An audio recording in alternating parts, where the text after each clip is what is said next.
Biden administration continues to lie to the American people. In fact, they would rather change the narrative than step up and fix the problem. There are now reports that the White House is sending out operatives to sway the media to present the Biden administration's disastrous economic news in a more positive light. He wants more from the media. Hell, they work for him now. With all the cover-ups and the phony pro-Biden stories as it is, what more could he want? The reality is it was Donald Trump who put up with more from the fake news media than any president in history, but not according, apparently, to the Washington Post columnist Dana Milbank. Take a listen to this. The last 4 months, however, Biden has been at where Donald Trump was or lower than where Donald Trump is in terms of media sentiment. We are as negative as a collective media on Joe Biden, if not more so than we were to Donald Trump. That man is delusional. Give me a break. To put Donald Trump and Joe Biden in the same sentence when bringing up treatment from the media, what do now? They ask Joe Biden a couple hard questions, that's it, and then they let him go.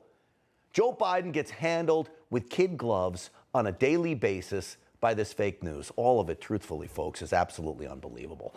I want to welcome in my panel now. Chairwoman of the Arizona Republican Party, Dr. Kelly Ward, is here. Also with us, Newsmax contributor, commentary editor at the Washington Times, and former special assistant to President Trump, Kelly Sadler. It's our Kelly panel, two of them.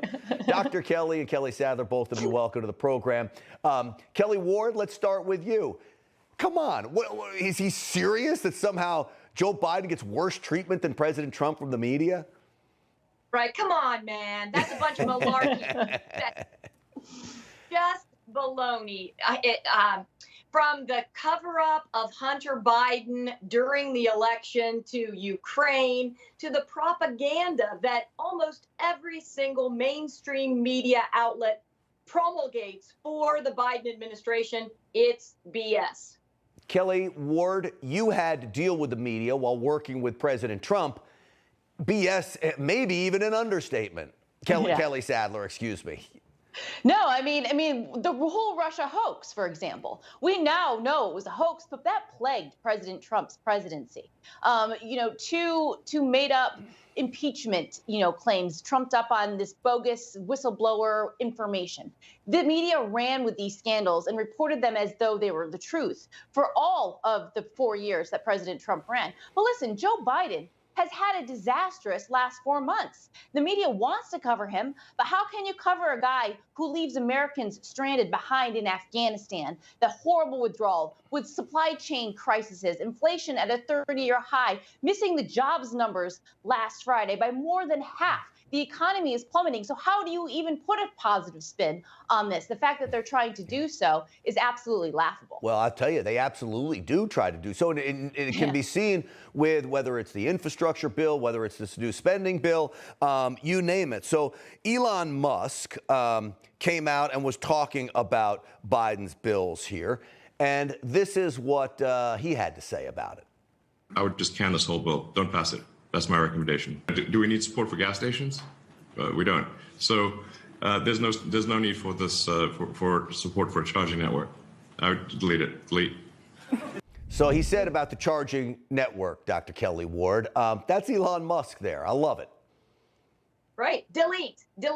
Exactly right. I wish we could delete the entire Biden presidency, in fact. But what they really are trying to cover up in this bill is that they only want to subsidize electric cars that are made in union shops. And Elon Musk runs a freedom operation. So they want to punish Elon Musk. They want to reward people who aren't as innovative, who are followers rather than leaders, and who only have union labor. That puts anybody in Arizona out of luck because we are a right-to-work state. So it's a shame, but I'm glad to see Elon standing up for what's right. You know, Kelly Sadler, it's amazing to me because Elon Musk makes electric cars. If anyone's going to say we need more charging stations, you think it would be him, but no. Let private enterprise handle this. Yeah, Teslas are now 55% of the U.S. EV market. I mean, it's still very small. Only 3% of Americans have EV cars. But you'd think he'd be all on board for these charging stations. I think 50,000 new charging stations is what Joe Biden recommends. And he's coming out and saying, no, I'm against it. Let the free market work. Let capitalism work. And let people choose what they want. Nothing should be subsidized. I love that. Nothing should be subsidized. If a business is a good business, then it'll make it on its own through the free market, and the U.S. government needs to stay out of it. Isn't it such a shame that we're at a point in time where we have to argue about letting free markets and capitalism work? Yeah. That's the point in time we're in right now under this administration. Dr. Kelly Ward, thank you. Kelly Sadler, thank you as well. Always great to see you both, ladies. We'll see you again soon.